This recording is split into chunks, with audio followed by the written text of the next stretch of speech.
For years, when I looked for sex ed that reflected my faith, spoke into current realities, and didn't shy away from the hard topics, I could find a few resources for adults, but I couldn't really find anything for kids. This product, this company, Sex Ed Reclaimed, was born out of prayer and then hard work. Anytime a new product is created, it's a necessary part of market research to look back and see what's already out there. Am I reinventing the wheel? Is this product already moving amongst people? And if so, how is it doing? Can I improve upon it? The vision for Sex Ed Reclaimed came to me in a time of intense prayer as I was considering what was next for my life after leaving the overseas mission field abruptly. A vision during prayer time doesn't happen too much in my life, so I try to pay great attention to it. After this vision, and within months, an extremely capable and wonderful videographer, editor, and website designer joined me in helping to create this curriculum. If sex ed was inherently immoral or against God, I wouldn't do it. Neither would they. But we fully believe that God created sex. We know it. It's by His design and for His glory. This was not my understanding as a child or as a teenager, but it could have been. I could have learned that the original sex education was from the Lord and through family units. God talks about sex in His Word many times. Who were we to stop talking about it? Not only does the Bible, and therefore God, discuss sex and its beauty, as well as its consequences, but public research confirms that sex ed is incredibly helpful when it's done well.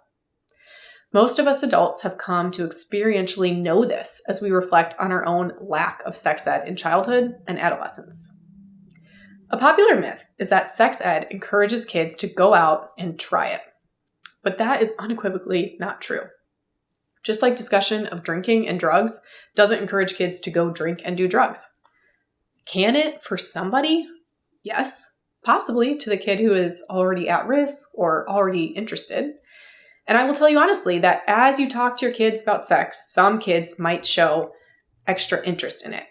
And by extra interest, I mean they might have questions and bring it up more. But that's the point.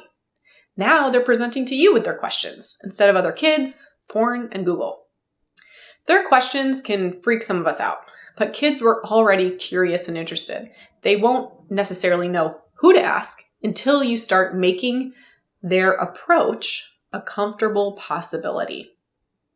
I would never want to teach children about sexuality, sexual health, or sexual decision-making if I knew it harmed them. I can understand how generations of parents didn't think talking about sex would be a good idea. Although that concept may have had good intentions, they were wrong. Again, if talking about sex was bad or immoral, why would God have brought it up again and again in the Bible?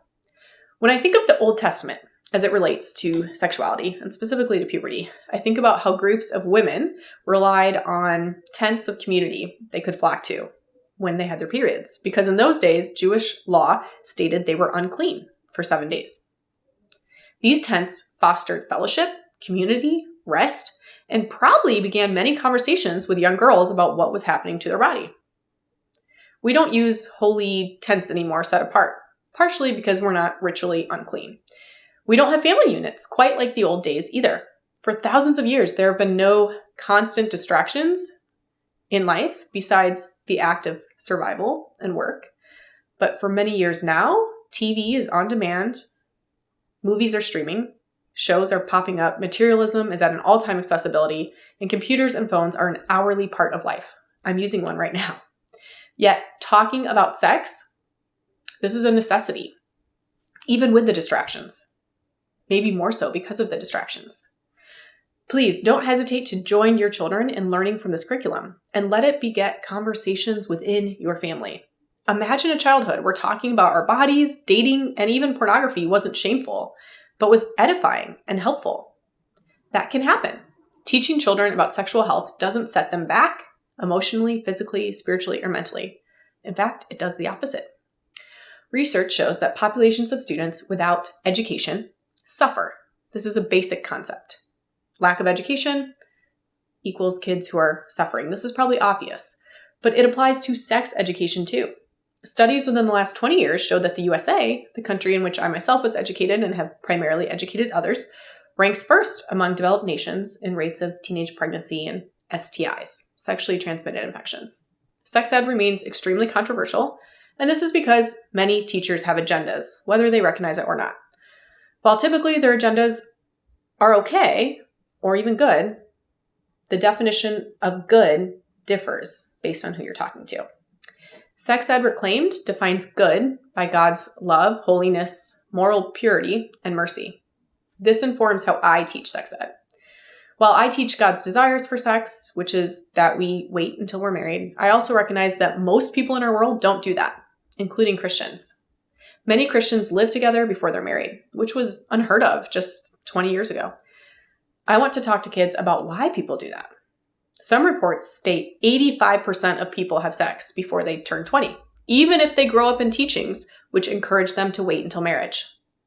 As you've probably seen, programming didn't effectively keep kids from having sex, even if it included a pretty ring to wear and a piece of paper to sign, even if we stood in a ceremony.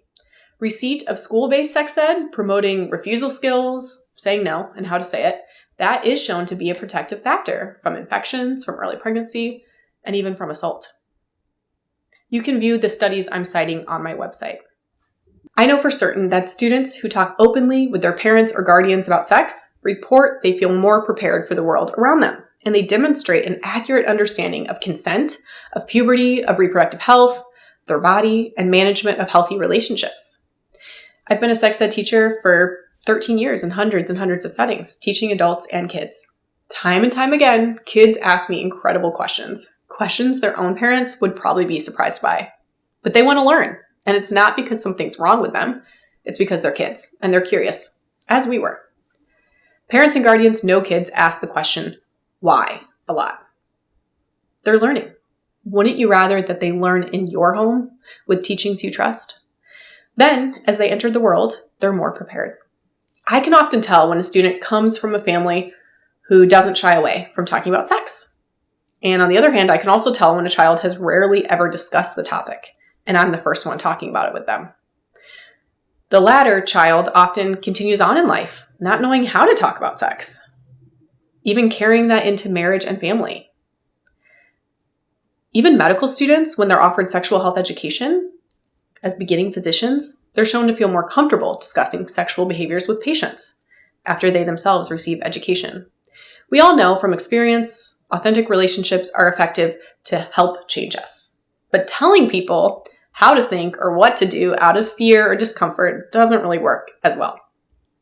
We all have desires, thoughts, and discomforts with our body.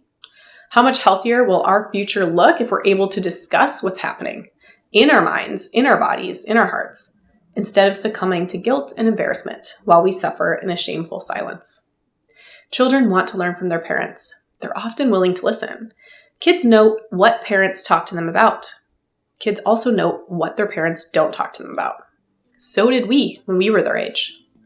My hope is that the next generation has a greater, fuller understanding of sex and sexuality from a holy perspective. My hope is that they say, my parents taught me about sex, and they actually did a great job. Thank you for starting these conversations now. May they be so fruitful.